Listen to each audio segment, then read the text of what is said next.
Sa video ito, pag-usapan natin kung paano magpalit ng SSS membership status from employed to self-employed. Kaya tara, samahan nyo ako at panoorin natin ang video na to. Pero bago yan, sa mga hindi pa nakasubscribe sa akin, kayo na ang bahala. So for example, nakakuha na kayo ng SSS number ninyo pero yung nilagay ninyo is employed. Tapos hindi naman kayo matutuloy sa pag-a-apply ng trabaho or matagal na kayong kumuha ng SSS number pero hindi kayo nag-apply ng trabaho. Tapos yung SSS number niyo ngayon ay gusto ninyong hulugan pero yung membership type niya is employed. So kapag ganyan guys, hindi kayo pwedeng diretso magbayad sa SSS branch kasi hindi po nila tatanggapin yan kasi yung status niyo is employed. So, kailangan nyo po munang i-convert yung status ninyo into self-employed. At yan yung pag-uusapan natin ngayon kung paano palitan yung membership type status natin na employed to self-employed.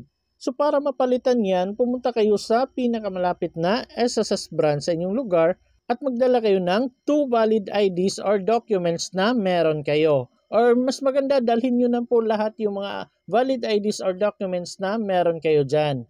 At pagkatapos, i-inform nyo na lang po yung guard na nandun or yung front desk assistant nila kung saan ka pwedeng pumila para sa pagpa-change ng membership type status ninyo from employed to self-employed.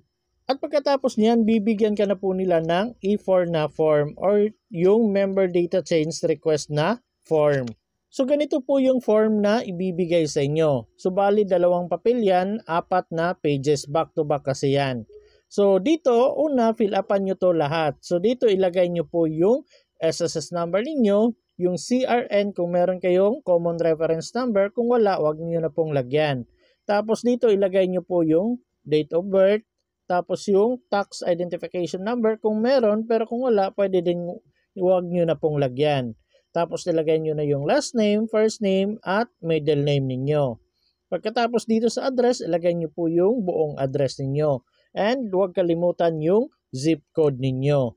Pagkatapos dito maglagay kayo ng mobile number at yung email address. So make sure guys, tama yung mobile number at email address na ilalagay ninyo. Pagkatapos dito naman sa baba, ilagay nyo po kung anong business meron kayo. For example, dito ilagay nyo sari-sari store or kung ano yung pangalan ng business niyo, ilagay nyo po dyan. Tapos kung anong taon, 2024, nasa sa inyo na po yan. Tapos dito kung magkano yung monthly earnings niyo, ilagay nyo po dyan. So kayo na pong bahala kung magkano yung monthly earnings na i-declare ninyo. Tapos for example guys, may mga mali kayo sa fill upan ninyo, pwede nyong i-delete yan tapos lagyan nyo ng sign or perma ninyo para malaman na kayo talaga yung nag-delete niyan or nag-erase.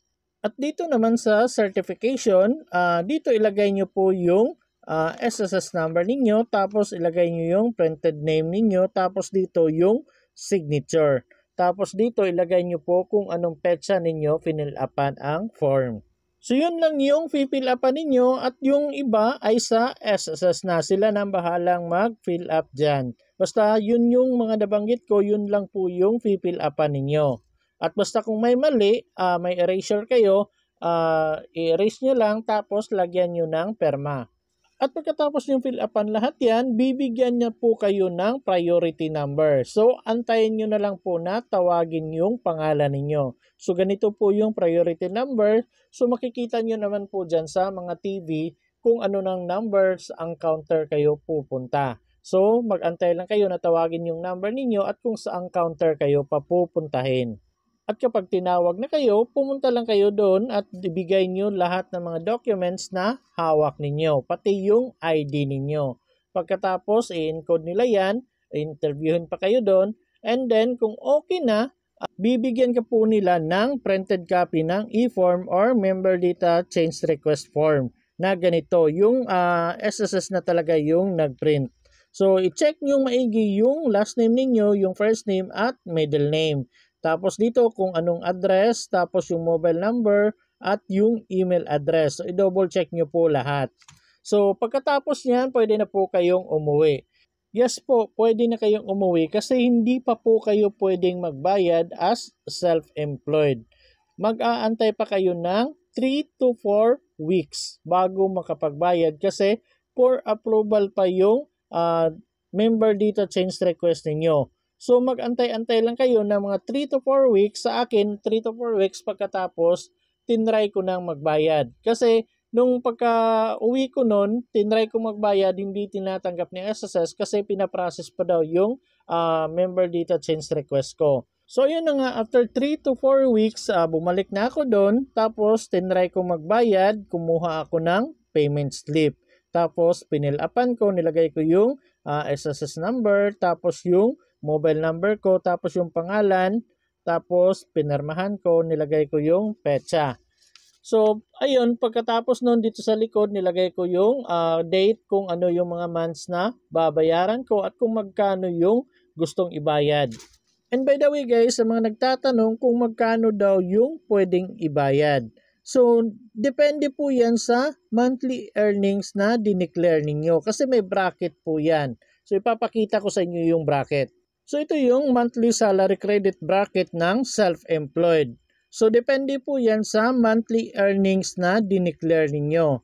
So, for example, 4,250 below yung dineclare ninyo na monthly earnings. So, magbabayad kayo ng 560 na regular SSS. Tapos yung EC or Employees Compensation Program is 10 pesos.